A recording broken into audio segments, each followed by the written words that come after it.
म्हणून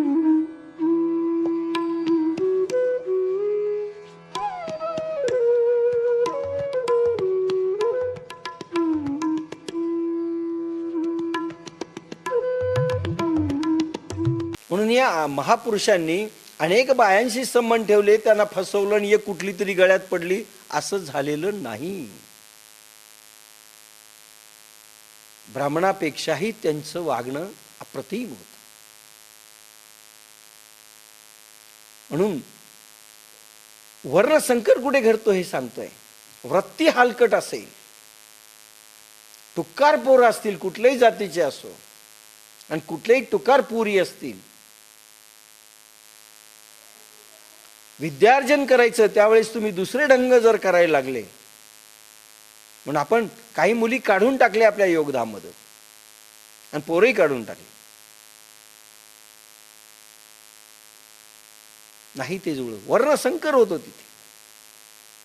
कारण घाण विचारांची पोरं आणि पोरी यांचे संतान कसे निपजणार सांगा बरं? कसे निपजणार? क्वालिटीज नाही. म्हणून आहार विहार दोषी, त्यामुळे रक्तमन बुद्धी दुष्ट होते, इंद्रिय हवी तशी उधळतात, म्हणून कुलस्त्रियाकडून व्यभिचार घडतात, म्हणून व्यभिचार घडतात.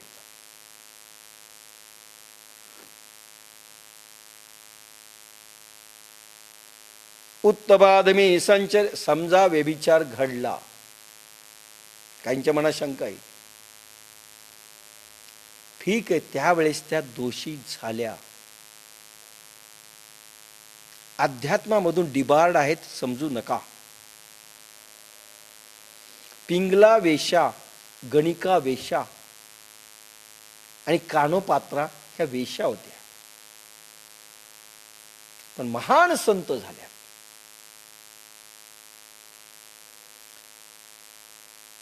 ज्या वेळेस ज्या परिस्थितीमध्ये मन खराब होतं, ठीक आहे, त्यावेळेस पाप लागले असतील, पण त्यानंतर जर तुम्ही चांगले शुद्ध झाले, मनाने आले, भगवंत शक्ती माफ करते, तिला परमनंट उलटा समजू नका.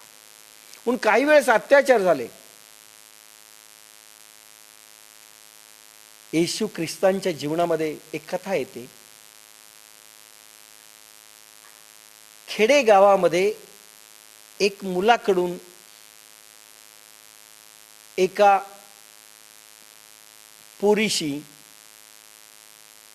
प्रसंग, अतिप्रसंग झाला, किंवा ती पोरगी डिबॉचरस निघाली, किंवा तिने व्यभिचार केला. शिक्षा दिली त्या काळात की हिला दगडाने ठेसून मारा.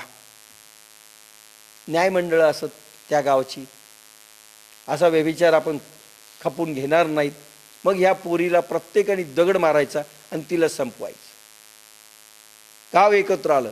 योगायोगाने येशू ख्रिस्त आले. काय चाललंय म्हणे, शिक्षा झाली, ही व्यभिचारी आहे, हिनं पाप केलंय, आणि पापी माणूस त्याने शिक्षा भोगली पाहिजे. येशू ख्रिस्तानी पहिलं वाक्य टाकलं, पहिला दगड त्यांनी मारावा की ज्यांनी आयुष्यात पाप केलेलं नाही. लक्षात घ्या, वाक्य काय? पहिला दगड त्यांनी मारावा आता की ज्यांनी आयुष्यात पाप केलं नाही. आता कोण मारतं? आपणही लक्षात ठेवायला पाहिजे. झाला असेल एखाद्या वेळेस एखादं पाप हातून, आणि समजा पश्चाताप झाला असेल त्या स्त्रीला किंवा त्या पुरुषाला, माफी नाही का? आणि आपण शिक्षा देत बसतो. अरे शिक्षा त्यावेळेस द्या की ज्यावेळेस तुम्ही पापाचरण कधी केलेलं नाही. आम्ही तसं केलेलं नाही, नसेल केलं, दुसरं केलं असेल. लक्षात घ्या, शिक्षा देण्याचा अधिकार आपल्याला नाही, तो राखून प्रभूजवळ ठेवावा. तो आहे ना समर्थ, आपण आपल्या हातात घेतो, ते महापाप अजून करतो आणि असं दाखवतो की आम्ही फार मोठे पुण्यवान आहोत.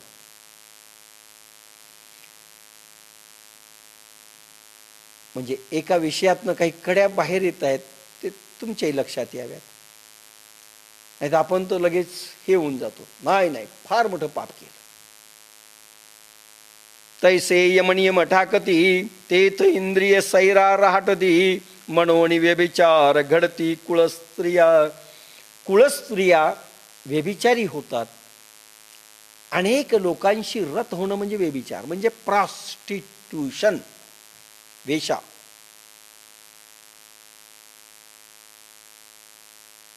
मग त्या बिघडतात. आणि बिघडल्या की संतान कसं होईल, कसं होईल, पवित्र कसं होईल.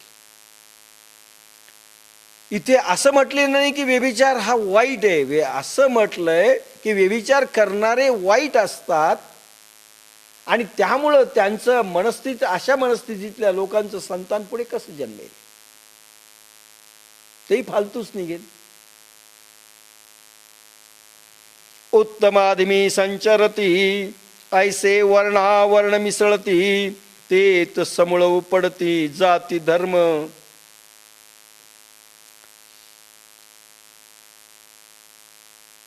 व्यास महाराज कोळी होते हे लक्षात घ्या.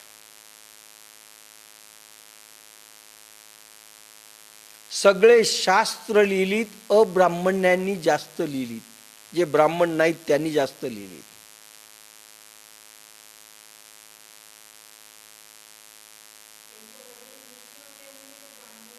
नाही नाही, आपण आता जातीवाचक बोलू. अनेक वेळेस बोलताना भगवान व्यास तसे म्हटले तर कोळी, पण त्रिजगतात वंदनीय झाले. लक्षात घ्या, प्रत्येकाने वंदन केले. म्हणजे ऋषीमुनी कुठल्याही जातीत होऊ शकतो. आणि किती वाल्मिकी सारखा महान पापी वाड्या कोळी हा वाल्मिकी ऋषी झाला हे लक्षात घ्या. माफी प्रत्येक क्षेत्रात आहे, फक्त त्यांनी मनाने झालं पाहिजे. हा, ती सतत जर बिघडत असेल पोरगा आणि पोरगी, दारू पिली, ठीक आहे. ज्या वेळेस, आता तुम्हाला पुन्हा एक सांगतो, थोडा विषय क्लिअर होईल. तुम्ही बेशुद्धीमध्ये असतात, जे कर्म झाले त्याची माफी मिळू शकते. पण ज्यावेळेस जागेपणी झालेले असतात त्याला माफी नसते. म्हणजे कसं, आता तुम्ही म्हणाला जागेपणी झोपलेलं तर काय असतं, बुद्धीवर ते झापड आलेली आहे, भ्रम उत्पन्न झालेला आहे आणि तुम्हाला विवेक आणि सार आणि आसार काही कळत नाही. त्यावेळेस ज्या घटना तुमच्या जागेपणी घडतात त्याला बेशुद्धीतल्या घटना म्हणतात. लक्षात घ्या मी काय म्हटलं. तुम्ही जागे आहात, काही लोकांना सांगितलं समजा ज्ञानेश्वरीला या, आम्हाला वेळ मिळत नाही. यांना कसे मिळाले, बहुतेक रिकामे असतील. काही म्हणतात आमची दुकानदारी आहे, आम्हाला वेळ मिळत नाही. काही म्हणतात आमचं फलाणे, आम्हाला वेळ मिळत नाही. आपल्याला माहित आहे की प्रमुख काय हो, प्रमुख काय. ज्या वेळेस वेळ अध्यात्माची येते, आध्यात्मिक कर्म करण्याची वेळ येते, त्यावेळेस तुम्ही संसारिक कर्म करतात म्हणजे पापाचरण करतात, अशी एक कल्पना करा. कारण हा क्षण मोलाचा आहे, पुन्हा येणारा नाही आयुष्यात, असं समजा कल्पना करा. आणि हे पापाचरण करत असताना तुम्ही सांगड घालता, तो दुसरा जो संत माणूस आहे त्याच्या लक्षात येतं की हा वेडगळ आहे.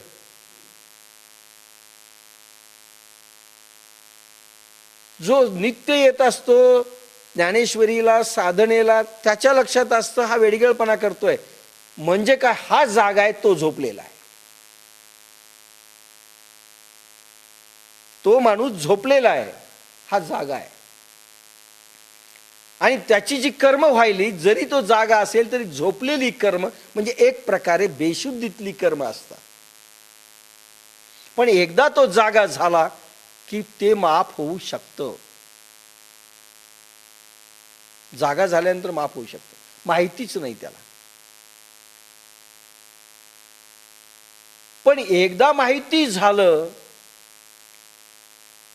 तरी तुम्ही ते पापाचरण करायला लागले तसे, तर मात्र फटके सुरू होतात.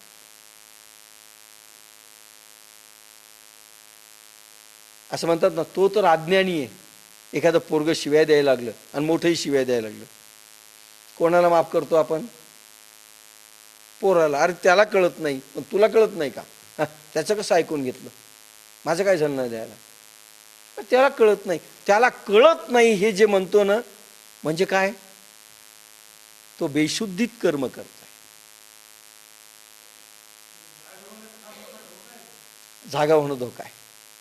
म्हणून ज्ञानियांच्या झोंबे कंठी, कोणती ओवी? नवलांकाराचे गोठी, विशेषण लागे अज्ञाना पाठी, ज्ञानियाची झोंबे कंठी, नाना संकटे नाचवी. ज्ञानाला झोंबत,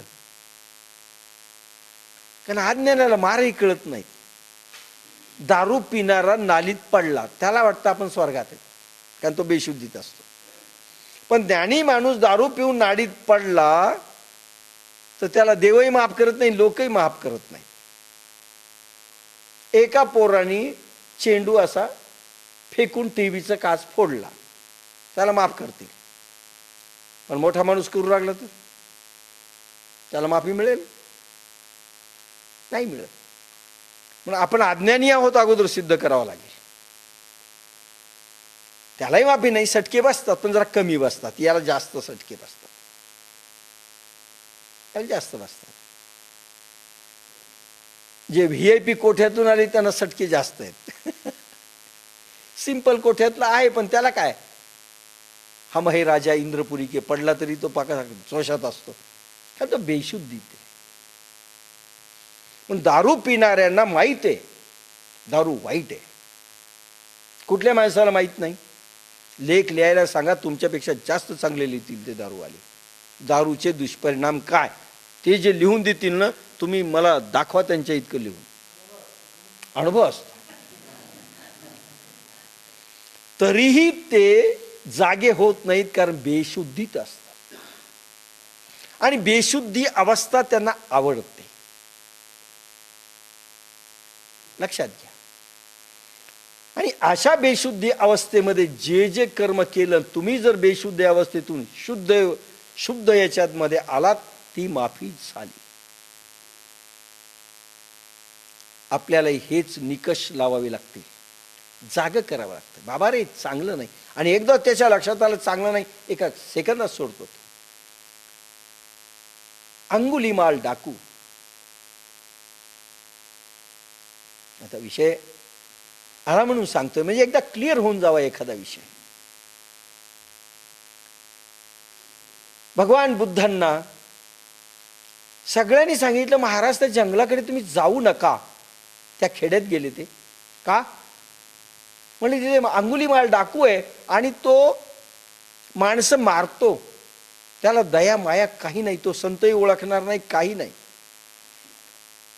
आणि तो काय करतो, माणूस मारला की त्याचं एक करंगळीचं बोट कापतो मारल्यानंतर, आणि त्याची माळ करतो, हार तयार करतो आणि आपल्या गळ्यात घालतो. बस हा छंद आहे त्याला. नाही म्हणजे मला गेलंच पाहिजे. प्रत्येकाने विनवलं, महाराज तुमची फार आवश्यकता आहे, तुम्ही जाऊ नका, त्या डाकूसाठी प्राण घालू नका. तो कधी ऐकणार नाही. नाही म्हणे मला जायचं. आता शिष्य कोणीच तयार झालं नाही. कोण जाणार मारायला? हे गेले. शांत धीर गंभीर समाधी अवस्थेतून उठून बुद्ध गेले. अंगुलीमालनी पाहिलं, एक साधूचा ड्रेस घातलेला संन्यासी येतोय. थोडंसं मन हे झालं. अहो म्हणले, काय म्हणतायत तुम्ही? तुम्हाला कोणी पाठवलं इथे? सांगितलं नाही? मी राहतो या जंगलात, नाव सांगा. माझा नियम माहीत नाही? मी मारत असतो. बुद्ध शांत आहे, काही बोलत नाही. आता एक पाऊल पुढे टाकू नका, परत फिरा. एवढंच मी सांगतो. आजपर्यंत कोणाला सांगितलं नाही परत फिरा, पण तुम्हाला मारू वाटत नाहीये मला. एकदा वॉर्निंग देऊन टाकतो तुम्हाला, परत फिरा. आता जर एक पाऊल पुढे टाकला तर मी तुमचं मुंडकं उडवील. तलवार घेतली का, तो परशु होता हातात, तो घेतला मारायला. बुद्ध शांत आहेत तरी चाललेले आहेत, तरी चाललेले. शेवटी तो धावून आला, मारणार बुद्धांना. बुद्ध शांतपणे त्याला म्हणाले, मार, त्याच्यासाठी आलोय. पण एक नियम माहिती आहे का तुला? म्हणजे काय नियम? असा आहे की मरणाऱ्याची इच्छा विचारणार की नाही तू? अरे सगळेजण विचारतात. हा डेगे म्हणला, आता मरायलाच तयार आहात, सांगा काय ते, तुमची इच्छा नक्की पूर्ण करेल.